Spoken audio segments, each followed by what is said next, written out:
नमस्कार दोस्तों, आप सभी का स्वागत है द ऑनलाइन गुरु में। मैं हूं सुनील शर्मा और आज हम डिस्कस करने वाले हैं सहायक रेडियोग्राफर यानी कि असिस्टेंट रेडियोग्राफर के जो पोस्ट निकाली गई है उनके बारे में। तो चलिए शुरू करते हैं।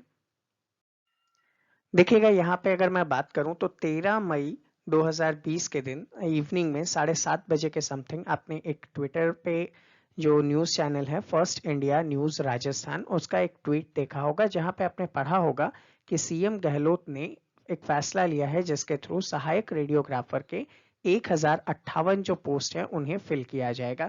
तो जैसे ही आपने ये ट्वीट देखा तो आपके लिए एक बड़ी अच्छी खुशखबरी होती है कि यहाँ पे आपको वैकेंसी के थ्रू जॉब मिलेगा। अब अगर जॉब की बात करें तो यहाँ पे आपको कुछ चीजें जानना इंपॉर्टेंट होता है, जस्ट लाइक नोटिफिकेशन आपके लिए जानना इंपॉर्टेंट है, क्योंकि नोटिफिकेशन के थ्रू ही आपको पता चलेगा, ठीक है, नोटिफिकेशन के थ्रू ही आपको पता चलेगा कि यहाँ पे क्या क्या टर्म्स एंड कंडीशंस है, यानी कि एज लिमिट क्या होगी, ठीक है, यानी कि आपकी एजुकेशनल क्वालिफिकेशन क्या होगी, ठीक है, साथ ही साथ आपको ये भी पता होना चाहिए कि सिलेबस क्या होगा। तो इन सभी चीजों के ऊपर हम आज डिस्कस कर रहे हैं। सबसे पहले तो यहाँ पे बात कर लेते हैं सैलरी की, क्योंकि जब तक आपको मॉनेटरी सपोर्ट नहीं मिलेगा आपका जो मोरल है उसके लिए तैयारी करने का वो नहीं हो सकता। इससे भी आप सहमत करते होंगे। तो यहाँ पे इसका जो सैलरी की बात करें तो आप L8 के अंदर आएंगे, जिसमें आपको प्रोबेशन पीरियड पे 18,500 रुपए दिए जाएंगे। देन आफ्टर आपका डीए एटसेट्रा जो है वो बढ़ता रहेगा और ईच एंड एवरी ईयर आप मान सकते हैं लगभग 5 to 10% इसमें आपकी सैलरी बढ़ती जाएगी। बात करेंगे यहाँ पे एजुकेशनल क्वालिफिकेशन की कि कौन कौन इसमें पार्ट ले सकते हैं या बैठ सकते हैं। तो देखिए, पहला जो इम्पोर्टेंट क्राइटेरिया है कि आपने सीनियर सेकेंडरी पास आउट की हो, दैट मीन्स यहाँ पे 12th आप पास आउट हो। 12th पास आउट के लिए भी यहाँ पे एक इंस्ट्रक्शन गिवन है कि आप केवल और केवल साइंस स्ट्रीम से ही होने चाहिए, ठीक है। अब साइंस में भले ही आपने बायोलॉजी ली हो या फिर आपने मैथमेटिक्स ली हो, ठीक है, इन दोनों में से अगर आप हैं तो इसके लिए आप एलिजिबल हैं, ठीक है। सेकंड थिंग यहाँ पे अगर देखा जाए तो आपने रेडियोग्राफी का कोर्स जो है वो कंप्लीट किया हो, चाहे वो स्टेट गवर्नमेंट या फिर सेंट्रल गवर्नमेंट के किसी भी इंस्टीट्यूशन से आपने किया हो, या फिर आपने राजस्थान पैरामेडिकल काउंसिल से ही ये काम किया हो। तो सेकंड योग्यता। थर्ड योग्यता की बात करेंगे कि जैसे ही आपने ये कोर्स कंप्लीट किया है, कंप्लीट करने के बाद आपका एक रजिस्ट्रेशन होता है राजस्थान पैरामेडिकल काउंसिल में। तो आपके पास वो रजिस्ट्रेशन भी होना चाहिए। तो टोटल आपके पास 3 क्वालिफिकेशन है। अगर आप इन तीनों क्राइटेरिया में आते हैं तो आप इसका फॉर्म भर सकते हैं। अब बात करेंगे कि एग्जाम का सिलेबस क्या होगा और किस टाइप से आपका सिलेक्शन किया जाएगा।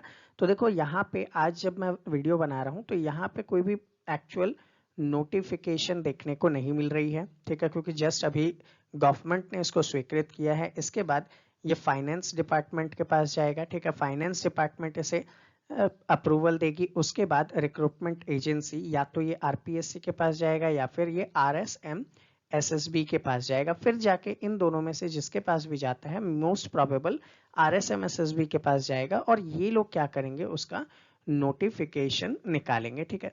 तो उस टाइम पे अपने को बाकी की नॉलेज पता चलेगी। तो यहाँ पे जो मैं आपको बता रहा हूँ ये प्रीवियस जो एग्जाम हुआ था उसके अकॉर्डिंग बता रहा हूँ, जहाँ पे आरएसएम एसएसबी ने ये एग्जाम कंडक्ट करवाया था। तो बेसिकली हर साल कोई चेंजेस देखने को नहीं मिलते हैं सिलेबस एंड पैटर्न के अंदर। फिर भी जो डिटेल्ड सिलेबस होगा उस पर मैं आपको अलग से वीडियो बना के दूंगा जब ये नोटिफिकेशन आ जाएगा। तो उसके लिए आप चैनल को सब्सक्राइब कर लीजिएगा, तो आपको पता चल जाएगा। देखिए, बेसिकली प्रीवियस ईयर जो हुआ था पेपर, उसके अकॉर्डिंग 120 मार्क्स का आपका पेपर होगा। यहाँ पे टोटल 2 पार्ट होंगे या 2 पेपर कहा जा सकता है। पहला पार्ट जो होगा वो आपके जनरल नॉलेज से रिलेटेड होगा, ये 40 मार्क्स का होगा, और दूसरा पार्ट जो है आपके रेडियोग्राफी में जो आपने पढ़ा है कॉलेज के अंदर उससे रिलेटेड सिलेबस पे होगा। तो पहला पार्ट जहाँ पे हम 40 मार्क्स की बात कर रहे हैं तो ये 10 मार्क्स के आपको देखने को मिलेंगे। जहाँ पे जनरल अवेयरनेस की अगर हम बात करें तो यहाँ पे आप ये कह सकते हैं कि आपको करंट अफेयर्स के क्वेश्चंस देखने को मिलेंगे, ठीक है।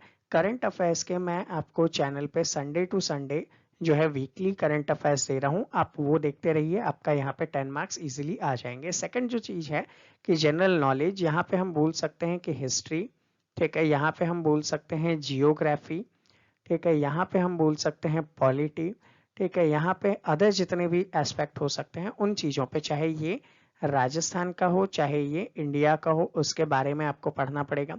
ठीक है, उसके बाद इंटेलिजेंस एबिलिटी है, जिसको आप लोग रीजनिंग के नाम से जानते हैं। देखो मेरे चैनल पे रीजनिंग के टैब में आपको इनके भी वीडियो मिल जाएंगे, आप वो देख लीजिएगा। न्यूमेरिक एबिलिटी में आपको मैथमेटिक्स से रिलेटेड क्वेश्चंस मिलेंगे। तो ये होगा आपका टोटल 40 मार्क्स का। और उसके बाद आपका जो सिलेबस है, मेडिकल सिलेबस है, जो कि आपने पहले इसे कोर्स के टाइम पे पढ़ा है, उससे रिलेटेड एमसीक्यू क्वेश्चंस होंगे। तो ये पूरा का पूरा जो पेपर होगा ये एमसीक्यू के फॉर्मेट में होगा।